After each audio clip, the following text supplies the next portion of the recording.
All right. Welcome. I see a few familiar faces in here and a couple new ones. So welcome you guys. Jace Bolin in the house. What is up, my man? Sporting the Houston Astros stuff, of course. So Jace is here to actually teach the class, you guys. I'm going to go ahead and sign off. All right, I'm gonna leave now. Good to see you. I won't put you on the spot that much. But welcome, man. It's good to see your face. Good to see you too, man. Wanted to pop in and say hi. Appreciate it. All right, so today I streamed over the front side because I was talking to Jace, but streamed over the front slide here. Basically, we're going to be talking about open houses today, right? The prepping, the planning, the marketing, the executing, as well as the follow-up strategies on there. I've got a few of my coaching clients on here, Robin and Michael. Welcome you guys. So they will, hear me repeat a couple of things on here, but of course, follow-up's going to be key for me. So you're going to hear me say that in almost every single one of the classes that I teach here inside of the academy. And if you're not willing to do the follow-up, don't host an open house, okay? Because you're wasting time, you're wasting money. You could be sleeping, all right? Follow-up is going to be a key strategy here. So a little bit about me for anyone that's new or hasn't been in any of my classes or hasn't talked to me. My name is Johnathan Silva. I'm a licensed real estate broker here in San Antonio, Texas. Been doing this now for a little over 10 years, I think I'm at to that point. Prior to that, I served in the Air Force for a little over 5. Got really bored with what I was doing, which was essentially sitting down at a computer, analyzing reports and information and making sure that things were going good legally and justifiably. And so I got out of the military and decided to get into real estate because I really wanted to engage with people and show houses and do stuff. And now I'm at the point where I basically sit at a computer screen and analyze reports and make sure that everything's being done legally and justifiably. So it's weird how the cycle of events happen, but I get paid a lot more than I get paid in the Air Force. So I'm happy about that front, at least. Huge value on education and mentorship, as well as, having that business orientation and family focus in life and in what we do. So basically how I break that down for you guys is understanding where your why is, right? Understanding why you're in real estate, why you go through the crap that we go through in real estate, right? It's not an easy job, right? If anybody says that real estate's easy, they're lying to you. It takes a lot of work. It takes a lot of commitment. It takes time. It takes money. But most importantly, it takes a little bit of grit. You got to be willing to do the work in order to make it happen. So being able to understand, that why that keeps you motivated, keeps you pushing forward, that's going to push you to actually be successful in this business. And right here on the screen, you can see 3 of mine. This was when we were getting ready to put them into a new school. Obviously, they were a little excited, somewhat of a clown. I don't know where they get that from. But those 3, right? Those 3 are why I got into real estate, why I joined the military to begin with. Not them 3 specifically, but the thought of them 3 at the time pushed me to go into the military to, get some foundation, get some sustainability in my life and maturity, if you will.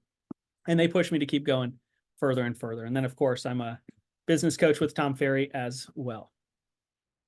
I don't know why the slide's in here twice. I just wanted to see my face. Okay, apparently 3 times. Hoof. All right, somebody messed with my slides, and if I drop an F-bomb on this thing, I'm sorry, but somebody touched my slides, and I don't like that. Don't touch my stuff. All right, announcement time. This is for you guys to share some information. This could be a challenge that you're facing, something you're trying to overcome that we can hash out here in the next couple of minutes. It could be a celebration for something that you've just accomplished, or just a, hey, how's it going? If nobody chimes in, you're just going to watch me take a drink of my Big Red this early in the morning, so... It's not a beer, Jace. It's not whiskey. Too early. All right. Jason's Is like, it? don't look at my coffee cup. No, is it too early? Yeah, it's 5 o'clock somewhere, right? That's what they say. All right, no one has anything. We're going to push forward. All right, I will invite you guys to wake up, though. Stretch out, shake it out. If we can have a conversation during the call today, the call is going to be a lot more fun, a lot more enjoyable. You don't have to just hear me talking the whole time. If you guys have questions, comments, concerns, you want to chime in and add anything, please feel free to do so. My name may be on the front screen, but I want your guys' engagement as well. If you have an experience, if you have a situation, if you've learned something that you want to share with the group, please, by all means, share that with us. So that way we can learn from each other. That's why we're here. All right, jumping in, we're going to jump in layman's terms, right? So if you're experienced and a killer like Jace, this is going to be boring on the front end, but then we're going to get to more tactile strategies towards the end. So Keep engaged. What is an open house? Okay, an open house is one of two things. It's an opportunity to sell the house, and it's an opportunity to generate leads. In my experience, for the most part, you are not going to sell the house that you host an open house for. Okay, I want you to understand that. Your primary goal, the very first thing that you should be trying to accomplish at an open house is to sell that house, whether it's your listing or somebody else's listing that you're hosting open. Your primary focus should be to try to sell that house. Okay. However, it's also your job to generate more business, right? That's why we're there. How many people do you expect to go through an open house? What would be your minimum goal for groups through your open house? Somebody chime in. 20. 20. Say Kate is shooting for 20. Okay. How many people can actually buy the house? Maybe 3 to 5 of that Okay. 20. How many would actually be able to contract and close on that house? 1. Right? Yeah. So we've got 20 people through the house. Maybe 3 to 5 could actually buy it, and one of them will actually get it, hypothetically, right? Which means that there's still 19 people on the table. Okay. That's 19 leads that can be generated and possibly converted for you to sell real estate to down the road. Okay. So your number one job is to sell that house. Now, if nobody comes through the house that seems super excited or loves that house, guess what? It's not a lost cause. You should be having conversations with them, asking them questions, engaging in where they're at in the process of buying real estate or even selling their house down the street because they're nosy neighbors, right? And generating those leads. Okay. So when you go to an open house, you need to go in with that expectation. I'm going to sell this thing. And if not, I'm going to make sure that I have clients when I leave this thing. Okay. So who do open houses benefit? Literally all sides of transactions. Okay. If you can think about a side of a transaction, there's a benefit to them. And here's how. On the listing side, it's going to allow additional showings to come through that listing. Okay. Which means we're going to be able to get more feedback on that listing.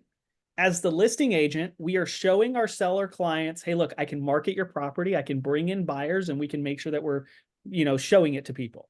Great. Listing agent looks up, right? Because people are coming through the house. Awesome. It allows the listing agent to do additional marketing because now the listing agent is going to be marketing for the house. It's going to be marketing for the open, but it's also recruiting the services of whoever's going to be hosting that open house for them, right? Not all listing agents host their own open houses. Okay. They attract other agents to do that for them. For me, for example, I hardly ever host an open house unless it's a house that's kind of struggling, a house that I really like, or it's a client that I'm actually, friendly with, right? Not all clients are friends. Don't yell at me, but not all clients are friends. So when I get a listing, I might give it to somebody on my team. I might give it to an agent that's in our market, right? Because I'm spreading out that opportunity. And I've got 3 reasons of my why that I like to spend time with on the weekend as much as possible, right? So I will share that out. So it allows for the buyer agent or a potential buyer's agent to also market the property and expand to their networks as well. So we're getting more marketing coverage on that front.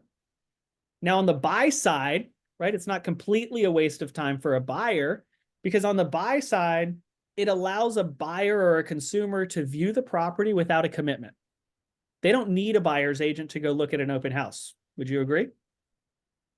They can just pop in because we advertise it on Zillow. We advertise it on Facebook. Everybody and their mother knows that 123 Banana Street is open on Saturday from 12 to 4, right? They can just pop in. They might see a sign. Doesn't matter, okay? In addition to that, it gives the buyers an opportunity to somewhat get educated on the market, okay? Because they can start to see, hey, let me go pop in this house. It's in the neighborhood that I really want to live in. Great, here's the house, right? I can see what that house looks like. I can see how much that price is. Most consumers, if they're actually looking for real estate, they're not going to one open house. They're going to multiple. So they can start to recognize, hey, look, if I'm looking in the 350s, this is the type of property that I'm going to find. Because every house that I've seen that's 350 looks similar or has similar size or square footage or features or yard, etc. Right? So the education is there. For a buyer's agent, especially newer buyer's agents, guess what? There's education for you as well. If you go drive around on a Saturday or a Sunday because you don't have an open house, shame on you. But if you don't have an open house, drive around and go to open houses. Start learning the market. Start talking to the agents that are hosting those open houses. Say you're previewing it for a client. Get some video. If your state allows it, okay, I'll put the caveat. If your state allows it, get some video while you're at the open house and start using that as marketing. Get the listing agent's permission, right? We want to be code compliant here, but it gives you an opportunity to learn what's happening in your market as well. Make sense? Perfect. Moving on. So how do we get the open house? All right. Now, this is going to be one of two ways that you got to kind of start to develop. Number one is you got to get more listings, right? If you have listings, you have open house opportunities. If you don't have listings, that's fine. Find out who in your brokerage does have listings and reach out to them and say, hey, Jace, I saw you just had that brand new listing. Are you hosting that open this weekend? No. Okay. Do you mind if I do? Sure. Okay, great. Thanks. Right. And there's ways to do it. You don't have to be so direct to say, hey, can I hold this house open? Right. I like to structure it more as I'm inquisitive, right?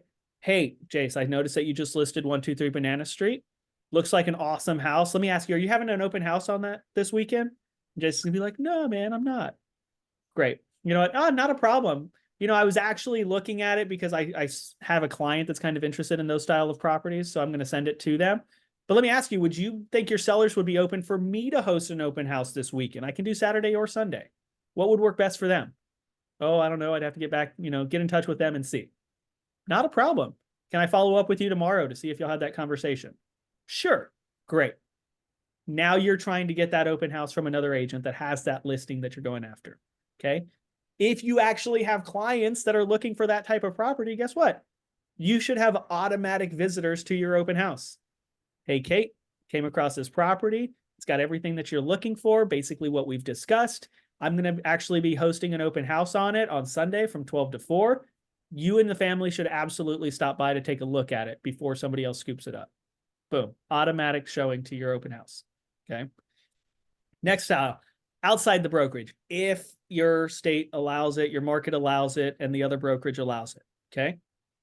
If you want to call a Century 21 agent, Coldwell Banker, those other 3-letter companies that are virtual, right? Like whoever you want to call the agent. Hey, saw you had this listing. Looks awesome. Are you having an open? Can I do it? Go get the listing. Okay. Or go get the open house, I should say. And then last but not least, for sell by owner. Now, before I talk about for sell by owners, I want to see, has anybody in here hosted an open house for sell by owner? No. I heard somebody, but it kind of cut out. Metacella says no. No. Has anybody thought about hosting an open house for sell by owner? Jace nods yes. Here's my theories on for sale by owners and why I like to try to reach out to them. If I can't, right, if I can't find a listing to have an open house at, I'm going to reach out to a for sale by owner. And here's my strategy on the for sale by owner side. If I can get in the door with a for sale by owner to host the open house and to show them, hey, look, I know you don't want to work with a real estate agent, but let me ask you, if I brought you a buyer right now, would you be willing to pay a buyer agent commission? Right? The script might change with NAR, okay? With the whole settlement that's coming out. We might have to change some verbiage on that. But right now, until that goes into effect, would you be willing to pay a buyer's agent? Most for sell by owners understand that they will have to pay a buyer's agent. Okay, most.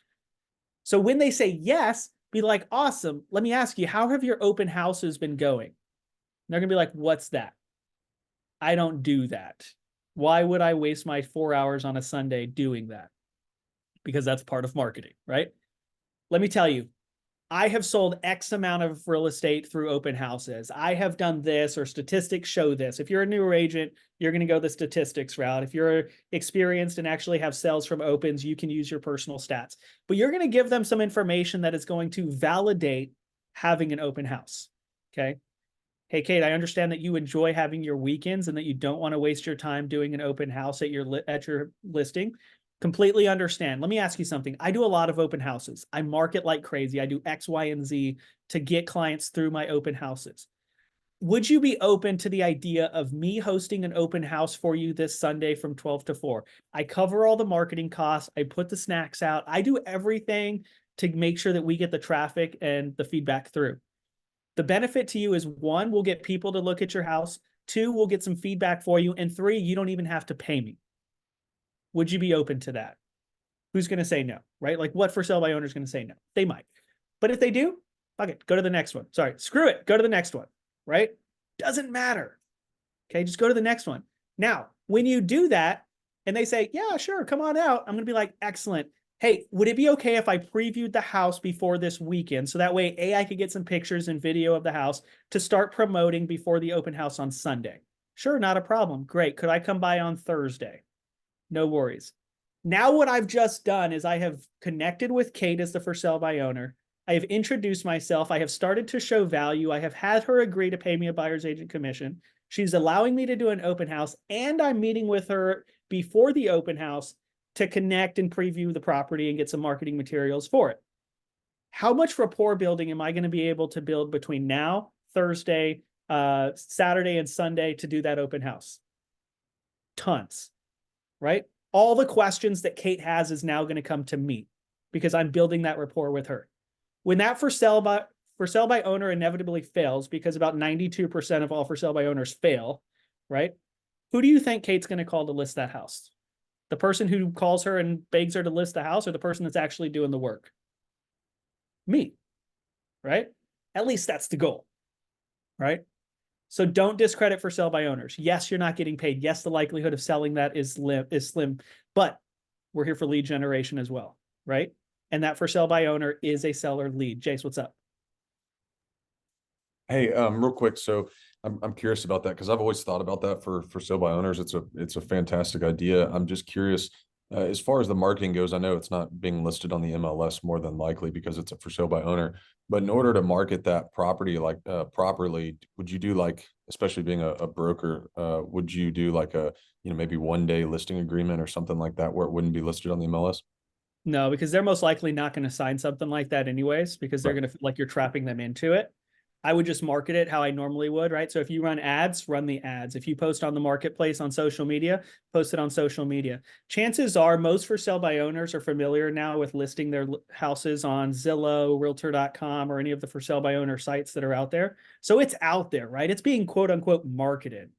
It's just not in the MLS like we would put it. We can still do all the other marketing strategies that we want.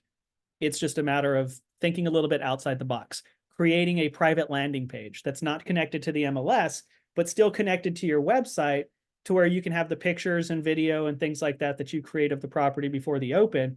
You can create a landing page for that property that to run with your ads to where if they click it, it's still going to your website. You're still doing lead generation through that front and promoting it as openly as you can. Does that make sense? Gotcha. Saw something come up in the chat. We're allowed to market properties that we don't have an agreement for. You can, like Kate said, you can as long as you've got permission from the owner. Absolutely. It's just like marketing a listing from another agent. You just want to get permissions. Okay. All right. So now that you've locked in the open house, okay, you know where you're going to be having that open house. My recommendation is you want to be securing an open house by Monday or Tuesday of the week. Okay. If you're not getting an open house by Friday, screw it, right? Go to the water park, doesn't even matter, okay? Because your marketing is not going to be effective, all right? And I mean that as nicely as possible. It's not going to be effective. By Monday or Tuesday, you've got an opportunity to do a massive amount of marketing before the open house, okay? So Monday, Tuesday, you should have an open house locked in. You know where you're going to be going, all right? When you secure that, you want to preview that open as soon as possible. If you secure it on Monday, get out there Tuesday. If you secure it on Tuesday, get out there by Wednesday, okay? And here's what you want to do. You want to schedule that walkthrough with the listing agent or go solo. If you can do it with the listing agent, awesome, because who knows that property better than you? The listing agent, right? So if you can, go for it. If they're like, I'm so busy, I can't do it, whatever. I'm going to go by myself, okay? And I will go by myself. And here's the reason why you want to do a walkthrough. Number one, you want to get pictures and video at the property because you want to start marketing that property, okay? But outside of that, you want to know that property as inside and out as you can, okay? Because when you're at an open house, what is your safety level at an open house? Like a 2, right? You've got the house open. Anybody and everybody can walk through it. And it's you, maybe a lender, maybe another partner that's there at the open house. Recognize all the exits, all the doors, all the closets, the bathrooms, the dead spaces, right? Recognize those places. Most people don't think about those things, but you got to. Okay. So do a walkthrough of the property. Take notes of the house and the neighborhood. Okay. When we promote properties, we're not just promoting 123 Banana Street, right? We're promoting 123 Banana Street inside Esperanza's community that has X, Y, and Z, right? So we want to take notes of all of those things. The pictures and the videos that you take are marketing. What I like to do is I like to find the most obvious place in the house, right? The place that people are most likely going to gravitate towards, the kitchen, the media room, or the pool in the backyard, right? I want to go in there and I want to get a video, or I want to go live, one of the two. And I want to be like, hey guys, what's up? I am here, previewing 123 Banana Street. This is a 5-bed, 4-bath, 3,600 square foot house with a big old pool in the backyard and this beautiful kitchen behind me. We're going to be open on Saturday from 12 to 4 p.m. If you're in the area and in the market to buy a house, come out, let's have a conversation, and let's check out this beautiful home. And that's it. They see the kitchen. They get some information about it, but they are not seeing the property. It makes them have to come in. Okay. And you can utilize that as an ad. You can run it on Reels or Shorts. You can create it to start promoting it right off the bat. Okay. The pictures and other videos that you take can be ran separately, but you want to collect all of that information as early as possible so that it has time to be effective. Make sense? Perfect. All right, so the advertisements, we've kind of been touching base on a few of these things, so I can skim through some of it, but if y'all have questions, let's dive into it, okay? Pre-marketing, okay? Go live before you have the open house. Get people excited about it. Whatever you have to do. It's the community center that draws people into this cookie cutter neighborhood. I don't care. Show people what is going to attract, or show the part of the property or the area that's going to attract the people in, okay? This stuff should be going on all of your social channels and YouTube, okay? TikTok, all of it. Put it out there. Get mass exposure as massively as you can. Because guess what? The listing agent, if you're a listing agent on this call or a primarily listing agent, I love you, but you suck, okay? Because you're not going to be promoting the open house as much as you should. I mean that, okay? When a listing agent has somebody else doing the open house, here's what most listing agents that I've talked to and experienced do. Open the MLS, add an open house, boom, okay, it's on Zillow. Outstanding, thank you so much. Are you promoting anything about it? No. Okay. Now, it's up to you as the person hosting that open house to actually do the work, okay? So in order to make it worthwhile, do the work, get a buyer and go get paid, whether it's this house or another house. So promote the hell out of it as if it's your listing, okay? Let everybody and their mother know that you've got this house open on Saturday or Sunday. All right. Door knocking. I have newspaper on here because we've got some smaller markets still on here, right? I don't know if Tracy Ratcliffe's in here out of Kansas, but you know what? She'll get it. Door knocking is way more effective than the newspaper, in my opinion. But you want to door knock, and I recommend door knocking at least the nearest 50 houses to that house. Okay. Now here's the strategy on door knocking. It's not, oh, hey, Robin, would you like to buy or sell real estate? No. Oh, we're having an open house this weekend. Feel free to come. No, right? Slam the door in the face. Never talking to you again. However, treat it as an invitation. I'm not selling anything to anybody during those door knocking sessions. Nope. I'm going to knock on the door. Hey, my name's Johnathan Silva. I am not here to sell you something. We're actually hosting the Robinson's house down the street open. I promised them I would do everything in my power to get as many people through that house as possible to make sure that we find the right buyer. I just wanted to give you an invitation so that way you could come out on Saturday. And I give them the invitation. It could be a door hanger that you meant to leave on the door, but because they answered, now they get it. It could be a flyer. It could be a booklet. It could be whatever you want. But give them an item of value, okay? On that item of value, it's going to have the information that you want to share, a QR code that goes to the landing page that I've created for the open house, to show the details of the property, to capture the lead information from them, or to reverse market back off of that URL, right? It's going to have all of this information on it. So that way they know he's not selling me. He's not trying to book an appointment. He's just giving me information about the house so that way I can attend the open. Excellent. Go to the next one. The conversation should take like 45 seconds tops. Okay. We're not selling. We're just door knocking an invitation. Okay. The other part of that, it's not on here, is doing the calls. Circle prospecting around that open house. Guess what? It's a lot easier to circle prospect on a phone than it is to door knock. So we're going to extend that 50. You should still call the 50 doors around the open, but I want you to extend that by another 50, maybe another 100, depending on what type of dialer you have. Okay. If you're dialing the numbers by hand, add 50. You're calling 100 people. If you're using a dialer system that's going to auto dial the numbers for you, call 150. Okay. One of my coaching clients recently, out of Oklahoma, she door knocked 150 houses around an open house that she had. She had 150 people come through that open house in a 3-hour window. 150 people. It was a madhouse. She was like, I was so overwhelmed. I didn't know what the heck to do. I had so many people. I was like, you know what? Now you know how to get people in. Let's organize what you're doing at the open to make sure you're actually getting those leads. So we've ironed that out. But to be able to get that many people into her open house, tremendous. Okay. So door knocking, 50. Cold calling, circle prospecting, minimum 100. One second. Forgot I moved my computer earlier and I didn't plug it in. It's like, it's going to die. No, not again. Anybody that's been on my calls before has seen my computer die, and it's like 5-minute delay, me trying to get it back on. So I've avoided that. All right. Last but not least, brokerage clients and colleagues. Who in here loves getting the emails that are like, having an open house this weekend, bring your buyers? Who loves those? Nobody. Kate's over here sticking her tongue out at me. I don't care. I'm going to send the email. Okay.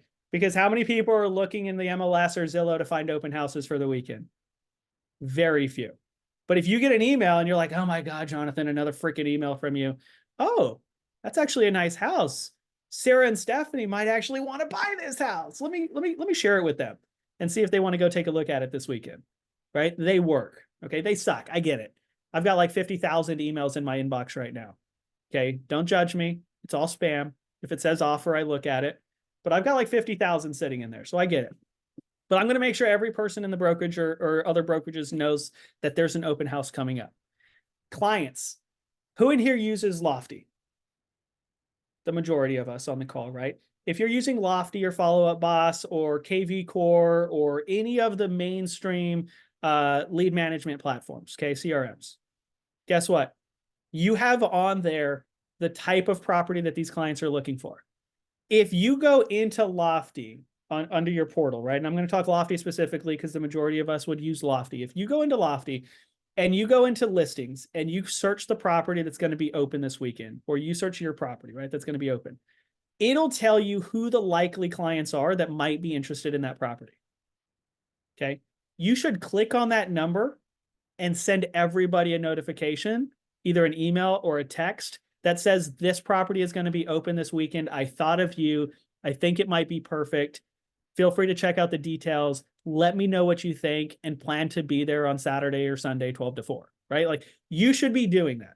If you are not notifying your clients of your open houses, you're missing out on a major opportunity because these are people who are likely going to buy something that fits that description of the property. You just have to make sure that they're ready to make that move.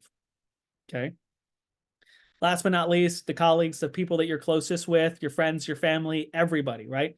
I will literally call my mom and say, hey, Mom, I've got 123 Banana Street being held open this weekend. Can you and Chris come over? Chris is my stepdad. Can you and Chris come over and just check it out? Great. I'm going to call all my relatives that have like 15 babies because, Hispanics like to have kids.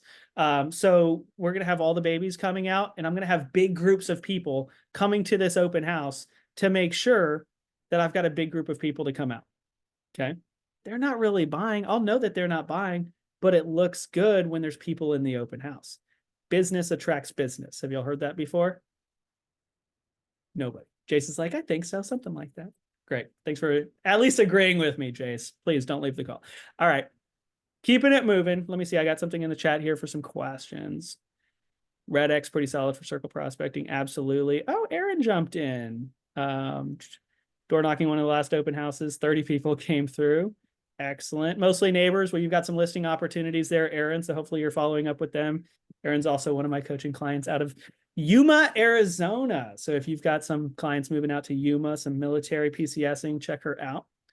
All right. So why did we go back? Interesting. People messing with my slides. I'm telling you, some admin's getting fired today, you guys. going to reach out and choke somebody. All right. So what do we take to the open house? Now, this is going to be one of the most important things to take to an open house. Okay. One of them, your sign-in sheet, some type of sign-in sheet. Okay. Has anybody ever gone to an open house without a sign-in sheet? I'll admit it. I know I have.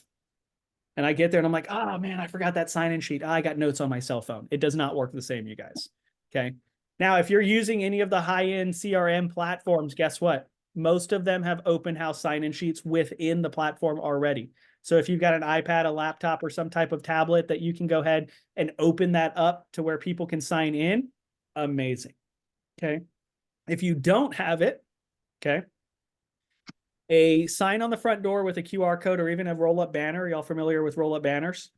Getting a roll-up banner with general information about welcome to the open house, we're glad you're here, et cetera, et cetera. Have a dynamic QR code on that roll-up banner that leads them to the landing page that you've created for that open house. Okay. And it's a forced registration. Please sign into the open house. They sign in. Now they get to walk around with their cell phones. They have all the information about the property because it's on the landing page. You don't have to give them a flyer. They've already got it.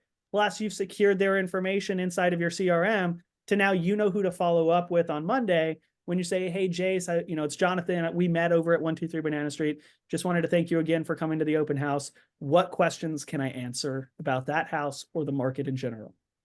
And it's already secured, locked in. Have a sign-in sheet, some type of sign-in sheet, okay? If your state requires disclosures, have the disclosures, okay? Real quick, my throat's dry, so I'm going to eat carbonated drinks. I know it's a good benefit for it. If you're in Texas, we have the IABs, right? The information about brokerage services. You are not required to show that at a open house. I do. Why? Because I like to CYA. I like my job. I don't want to be fined for my job or fired for my job. So I will disclose it. I will have it there on the counter and they'll be like, what's this? I'll be like, it's just information about brokerage services. Talks about the different types of brokerage activities in Texas.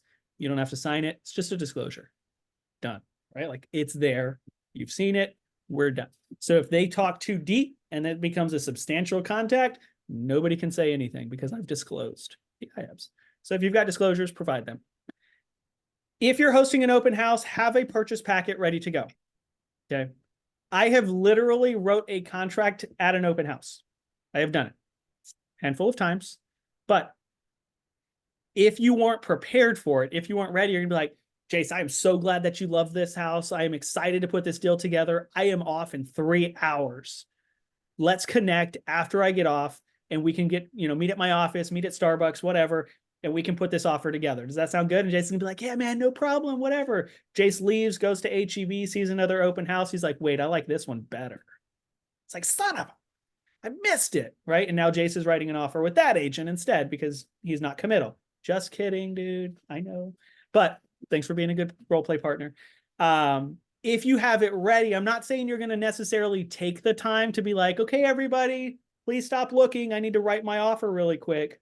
However, if it's dead and Jace is the only one inside of the house, guess what? I'm going to sit down and I'm going to write the offer with Jace. And I'll explain to him, hey, look, let's get started writing this up. Here's some questions that I'm going to need answers to. If someone walks in, I'll have to greet them and just say hi, but we'll pick up where we leave off. Is that okay? Yes, it is. Excellent. And then we're putting this offer together. So at least have it ready to go. Doesn't have to be print. It can be digital, but have it ready to go. The next thing I like to provide at open houses is the neighborhood report. Okay. I like to show the viewers who come into the open house what other properties are available in the area. Why would I like to show that?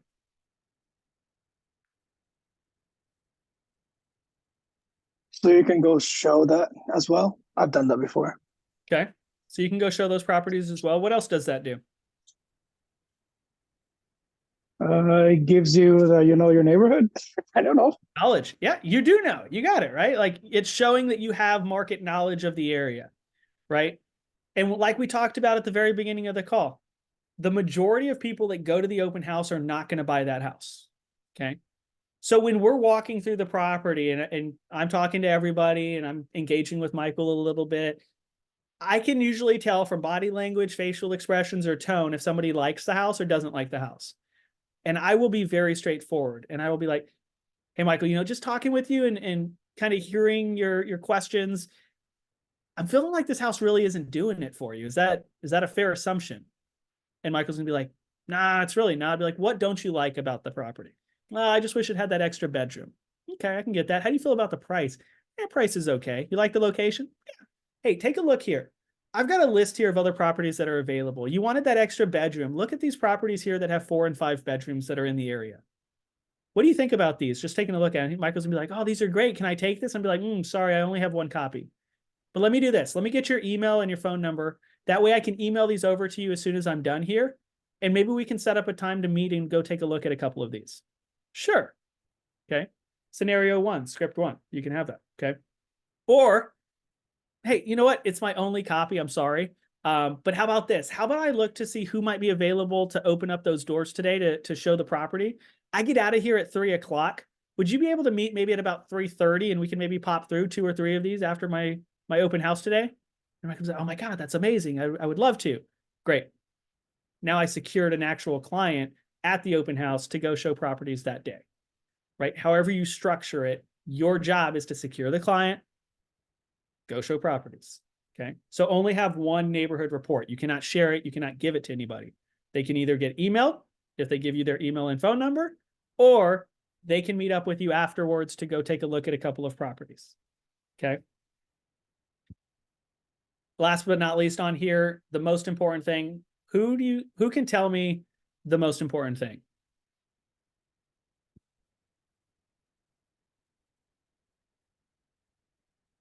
About the open?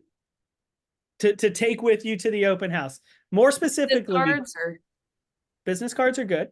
Business cards are good.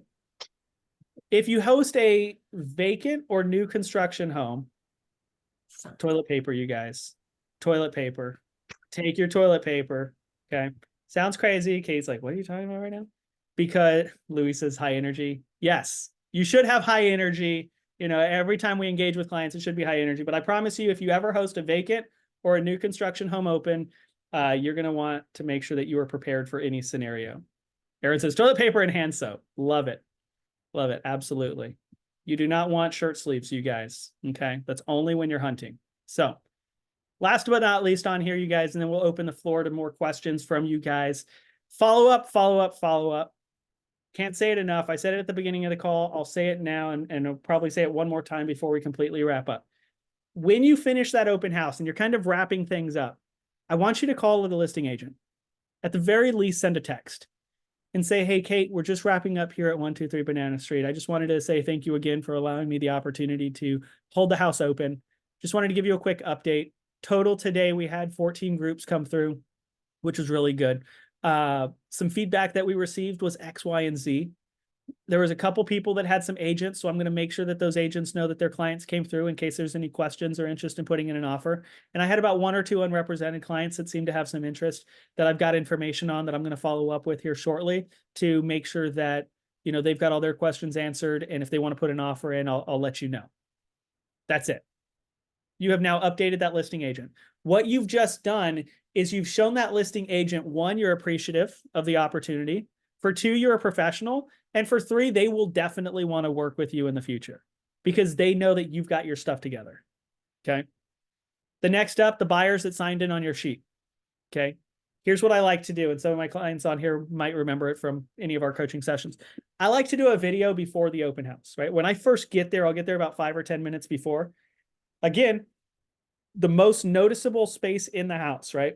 Kitchens, media rooms, pools in the backyards, you decide. Find the most notable position in the house, set up your tripod or your mini tripod and take a quick video. And it's going to be general. You're not going to say, hi, Michael, thanks for coming to the open house, because then you're hoping that a Michael actually comes into the open house. Instead, I'm going to say, hey, thank you so much for coming to the open house. This is Johnathan Silva. Again, we met at 123 Banana Street. I just wanted to tell you that I appreciated spending time with you today and having that conversation in the kitchen or having the conversation at the property. If you have any questions about this property or the market conditions that we're facing right now, please feel free to text me back. This is my cell phone number. Again, thanks so much for coming out today. It was great meeting you, and I look forward to talking more with you, helping you with your house or whatever you want to word it at the end. Bye. Right? And boom, that's it. And so when that open house is over, I'm going to take anybody that left me their phone number and I'm going to text them that video. And it shows them, oh my gosh, the open house was supposed to end at 3. It's 3:05. He just recorded this video and sent it to me. He remembers us. Great. It's another step in building that rapport, in capturing that client's attention and making sure that they're like, wow, John really wants to work with me. I might work with John. And you're solidifying that relationship a little bit more. Okay. If any neighbors came through the open house, it is imperative for you to, one, identify that it's a neighbor. Hey, what brought you in today? Oh, I live down the street. Neighbor, right? We need to start triggering our minds to say neighbor, neighbor, neighbor. Great. And annotating that some way, somehow, somewhere. Okay. Every neighbor that comes through, we should be able to identify the neighbor and as close to what house as we can to which house is theirs. Oh, awesome. What house is yours? Oh, I live on the corner of such and such with the big bushes. Corner of such and such, big bushes. Remembering that. Because guess what? After that open house, they are getting a handwritten note from me. Hey, Michael, it was really great to meet you over at your neighbor's house at 123 Banana Street. Just wanted to send you my business card again. Appreciate you coming out. If you have questions, if you're interested in selling, whatever, feel free to reach out to me and let me know. They are now on my mailing list, right? Like they are going to get bombarded with my marketing pieces because we've met in person. They recognize my face and I know where they live. Congratulations. The CIA's got nothing on me, right? Like we are going to make this happen. Just kidding. Someone's knocking at my door now. Not really. All right. Last but not least, colleagues. If someone comes through the open house and says, oh, I'm working with an agent. Awesome. Right? Sweet. Do you end the conversation at sweet? Nope. Great. Not a problem. You know, we love having clients come through that are being represented. Let me ask, who's your agent? And I'd be like, who was that guy on the billboard that I just drove by? Peter, right? Great. Peter's an awesome agent. I think he's going to take great care of you. Get the last name, right? Don't just stop at Peter. Get the last name. If they say it off the top of their tongue, guess what? They probably actually have an agent. Okay. But if they have to think about it or they stumble with it, they're full of it. They don't have an agent. You've got an opportunity to convert them to be your client. Keep that in mind. But if they say an agent, right? I'm talking with Robin and she says, oh yeah, you know, I am working with an agent. And I'm like, oh, who are you working with? And she's going to, you know, spit out a name, right? Let's see who's on here that I haven't picked on today. Catherine Fontana. And I'm gonna be like, oh, awesome. Catherine's amazing. She's a great agent. She's going to take great care of you. No worries there. And then I'm going to show her the house, right? And I'm going to make sure that she can see the property and get the questions asked or answered that she has. After the open house, I'm going to call Catherine. And I'm going to say, hey, Catherine, it's Johnathan Silva, Real Broker. Just wanted to reach out. One of your clients, Kate Balmer, came over and looked at our list or looked at our open house at 123 Banana Street. She seemed kind of interested and may have a couple questions. Just wanted to give you the heads up in case you wanted to follow up with her. Catherine's going to be like, who's Kate? Not really. She's going to be like, oh, great. Thank you so much. I appreciate it. And now Catherine's going to call Kate. Now, what you did there is, one, you may look at it as I gave Kate away and sent her back to Catherine. Or you can look at it as I'm building a relationship with Catherine and showing Catherine that I'm an awesome person. I'm a great agent. I'm professional. And that I'm not some snake. Because guess what? One day you're going to go show Catherine's listing and Catherine's going to be like, oh my gosh, this is the guy that called me about Kate. I will definitely want to work with him. And when you get into multiple offer situations like we're about to head back into, guess what? Your relationships with agents are going to matter. Okay. If you think that they're not, you're fooling yourself.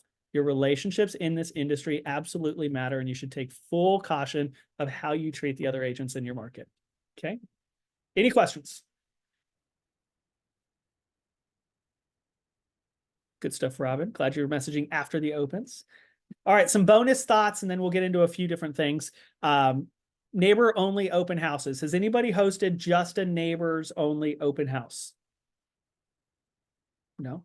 Does anybody in here want to attract sellers? Absolutely, right? Like everybody and their mother wants to attract sellers. Okay.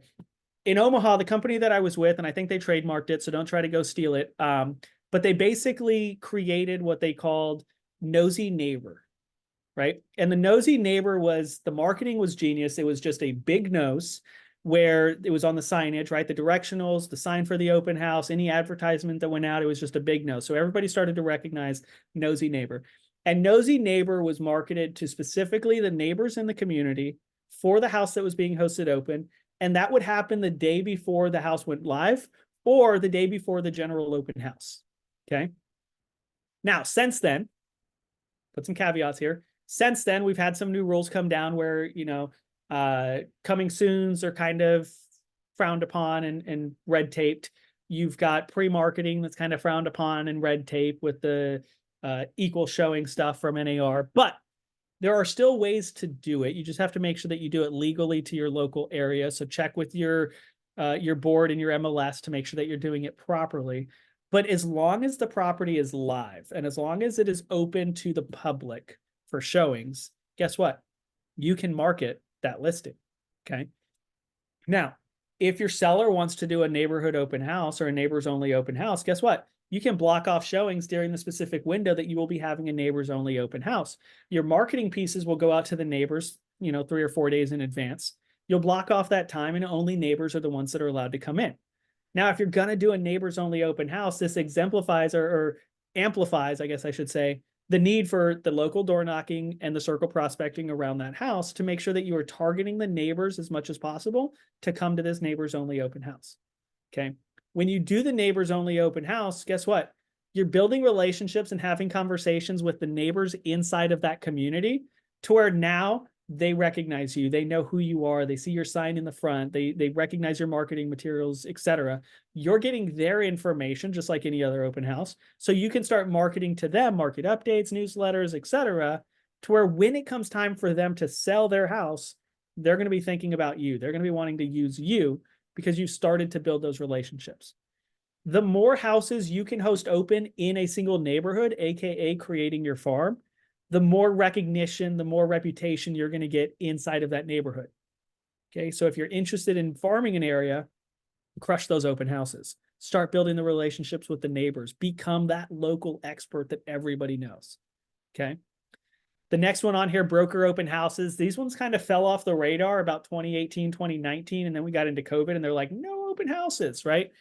But before that, anybody that's been around for a little while, before 2018, 2019, broker opens were like a weekly thing. Every broker in town would have staff meetings and they would get all the agents together and they would go through, their meetings and talk about the market conditions, showcase a vendor, get some free lunch. And then after the meeting was over, all of the agents that had listings that wanted to be part of the broker opens would actually go out to their listings, open up the doors and allow all of the real estate agents and brokers to tour their properties. And it allowed the broker opens to start getting a preview of those listings, right? But most importantly, if you have a listing that's struggling, it's not selling, it's not getting a lot of activity, and you're like, it's a price thing, and you're talking to your clients about pricing, okay? And they're like, I don't want to change the price, Michael.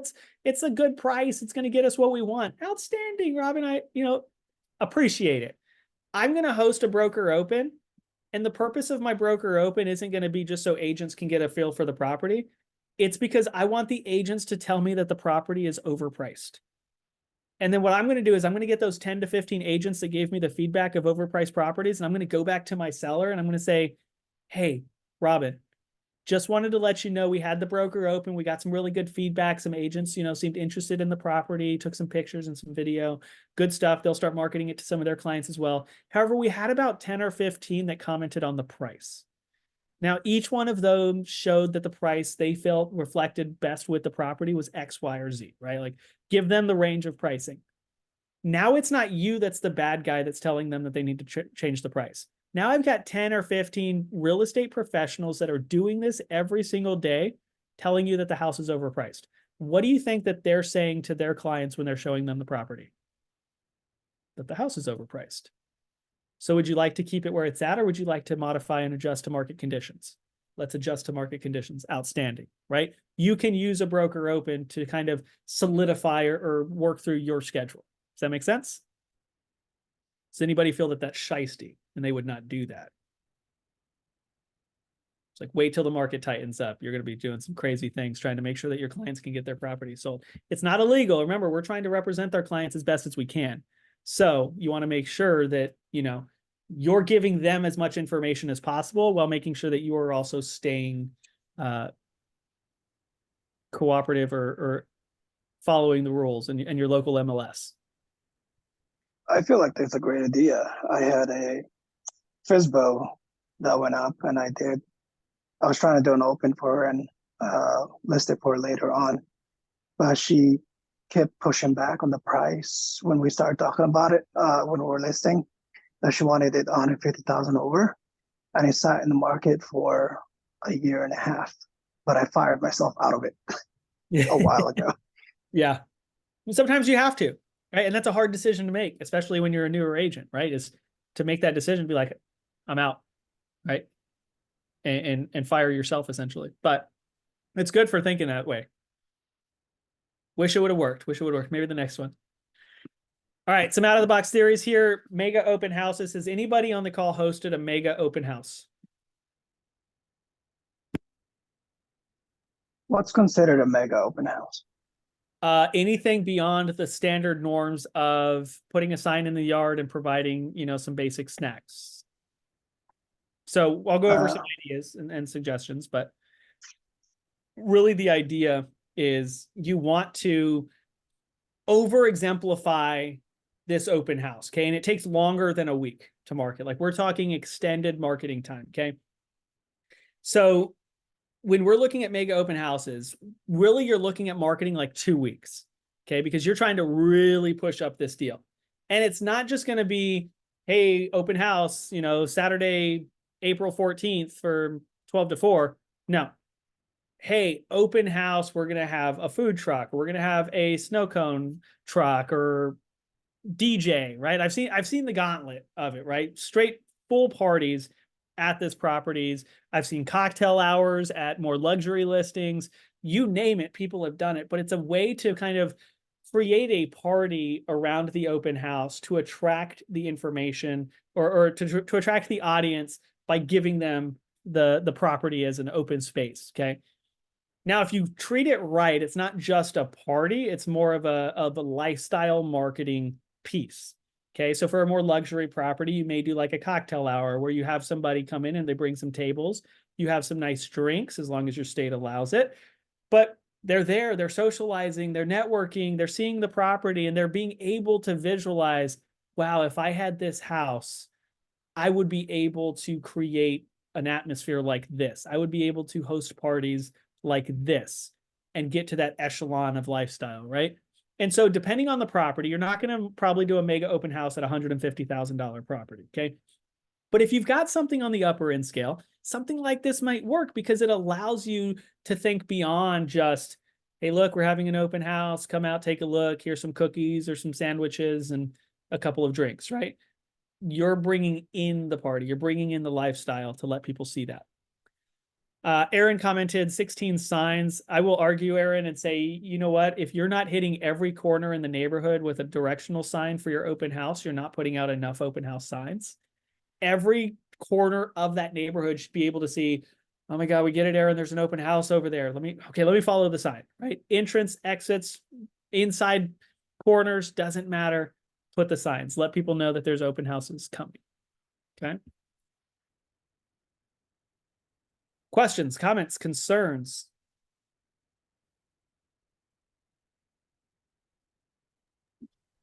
No. What if okay, good. Good. I'm sorry. So I hosted an open house for another agent on Sunday, and great open house. A lot of great people come through. Very this is one of my weird experiences. So the last visitor to come through was a man who was very interested in the house, was trying to call his wife to come over. And then he starts arguing with me about why he needs a buyer agent. Okay. I mean, I finally just said, well, here's the listing agent phone number. If you're interested in making an offer, here you go. Because I'm like, I'm done arguing. If you don't see my value, you don't see my value.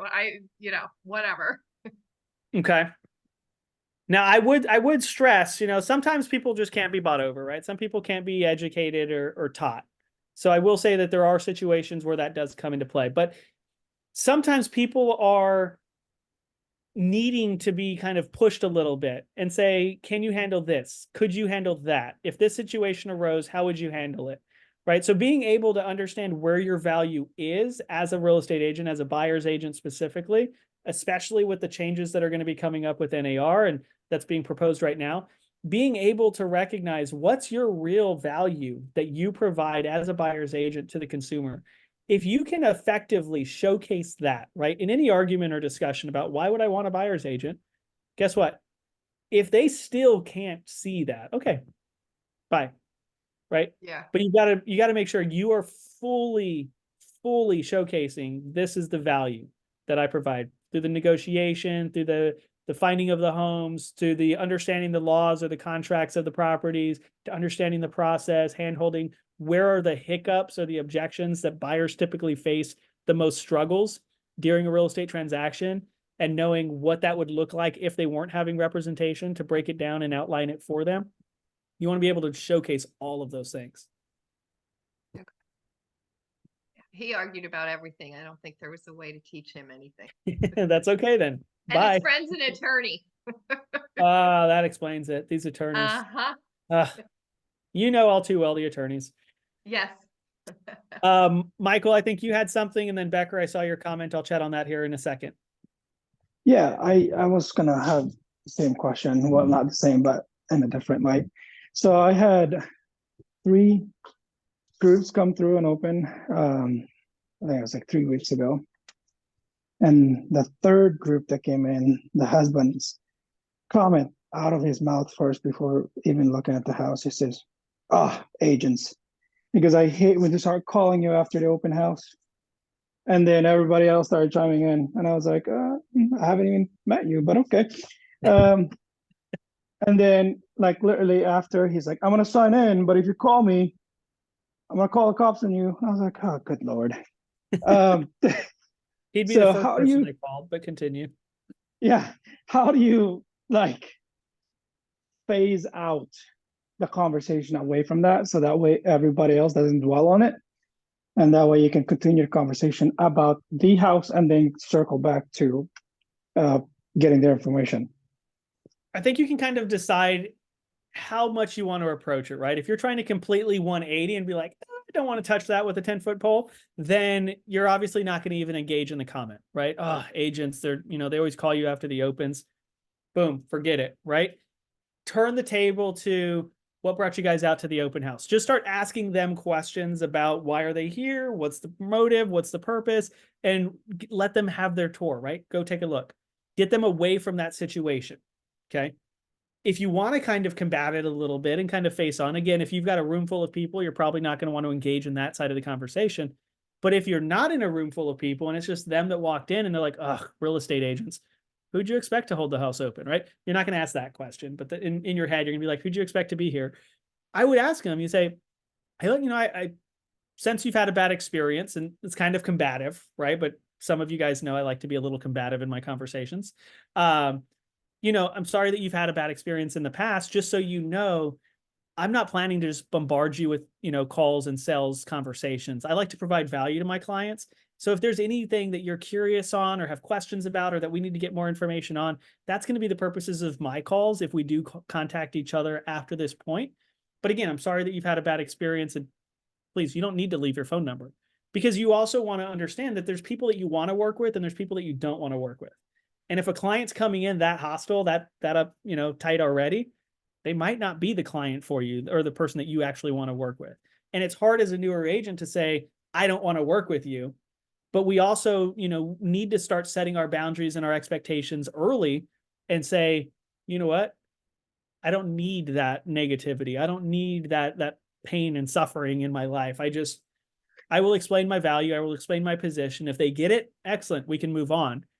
But if they don't, no harm, no foul. We're not going to have a good working relationship anyways. Okay. That's awesome. What about if they say, the same person, all the agent ever wants to do is just get a commission out of your hand? He told me 1 or 2 things. He either had a bad experience with an agent and he was screwed, because I've had another client say the same thing, another open house where I had 20 come through. Mm-hmm. And she said exactly the same thing, but I, made sure she understood that that wasn't what I was going to do. And we wrote a contract for that same house, same day, and she was fine. Okay. So how did But you combat her versus the other?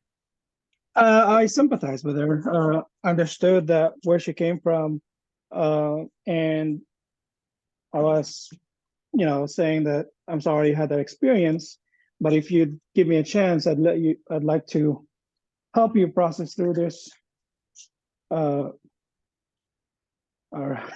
help you through this process without, any, what was the word I said? Any, like, hidden agendas, I think that was it. Okay. Okay. So I mean, you handled that one as you should have, right? Like letting her know that that's not your intention and that's not your goal, right? So I think similar scenario, right? Where, oh, they're just going to call me. Oh, they just want a commission.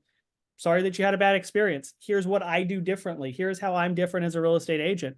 And if they can respect it and they can see it or they can accept it, awesome. We're going to move forward. And if they can't, again, you've either got to continue to try to show your value and battle through that or move on and face those battles as they come to you. All right. Yeah, makes sense. We are on time, but I've got 2 in here that I'll make sure to answer, and then we'll break here, you guys. Becker, how do you handle if your photo and name isn't what's on the for sale sign outside and they ask, are you the listing agent? I prefer to deal directly with the listing agent. Whenever somebody says that they're going to deal directly with the listing agent, oftentimes they feel like they're going to get a better deal for the property because they don't have to pay a buyer's agent's commission. Okay. Now, there's a lot of dispute on how this is all spread out. So this is Johnathan Silva talking, an opinion first, and y'all figure out what's local and what's fair in your area.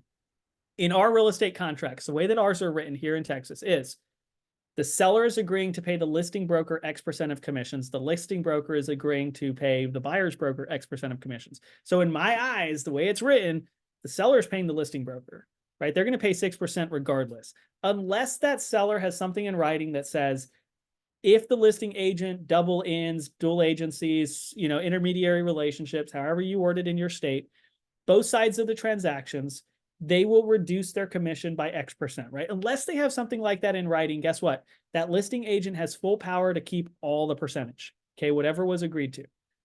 So when somebody asks that question, are you the listing agent or do you, I prefer to deal directly with the listing agent, say, what makes you want to deal directly with the listing agent in a nicer tone? Okay. Don't use aggressive tones to them, but what's leading them to that? What motivates them to want to work with the listing agent?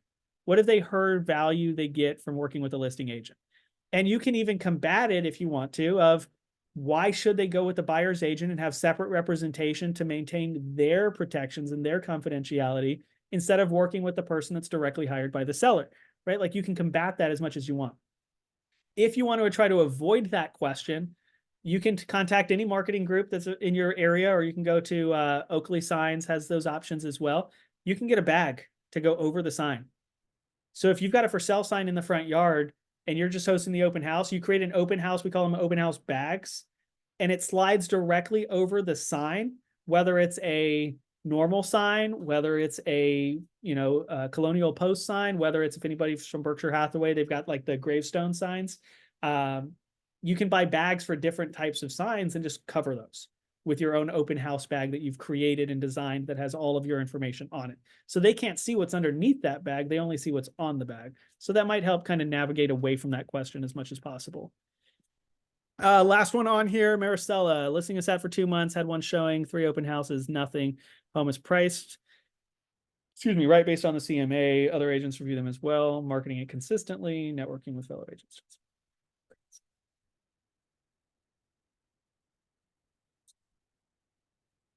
For less than the price of the home, although it is fairly new.